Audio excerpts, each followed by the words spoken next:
Hi everyone, Adarsh here. So today we're gonna see, this is a continuation video of functional interface, which is function java.util.function .function interface.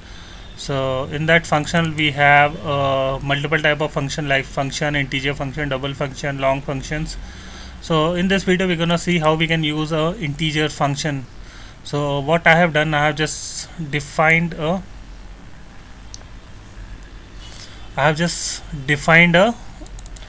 method like int function, into long function, into double function. These two are for this. What these method does, in the first method it accepts the integer value and it return the integers. In the second, it accepts the int to long function, and in the third it return the into double function. So if you see, there is no generic implementation because these are specific. It accepts integer and return the long, it accept integer and return the double, like that. So in that we have a apply method in the int function interface. In the int to long function we have apply as a long, and into double we have a apply as a double method. So we have just applied these three methods. So we have a multiple approaches for this. So in the first approach we're gonna see, for the first method what we have done, we have just provided a implementation for int function, override the apply method and just converting into the wrapper class and returning it. We are not doing anything, and we are just calling into this, like passing that. Same thing we have done into long function. We have just provided an implementation, override the apply as a long method. We are just converting into long and returning it, and then calling a method with the 10 value. So 10 is an integer which gonna convert it into the long value.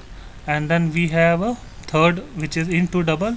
So same thing, we have provided an implementation, override the apply as a double method, accept integer value and return the double value, and we are just calling a method. So this is a first approach.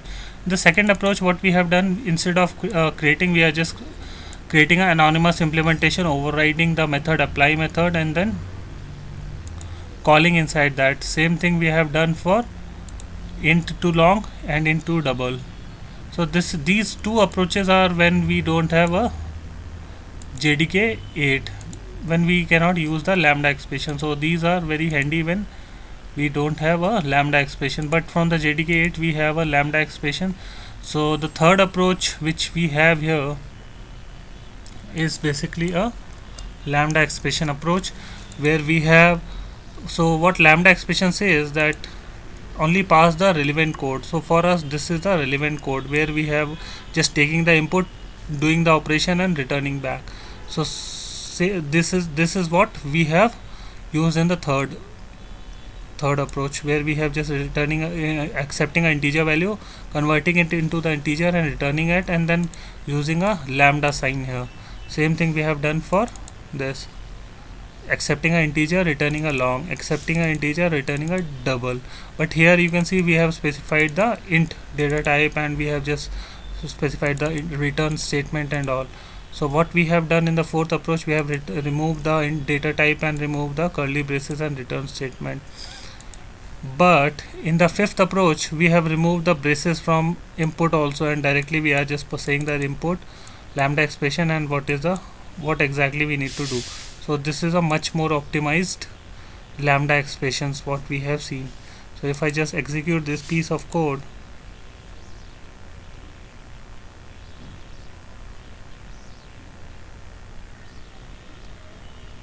so you can see that for every, this is a int value, this is a long value, this is a double value, int, long, double. So from all the 5 expressions we are getting the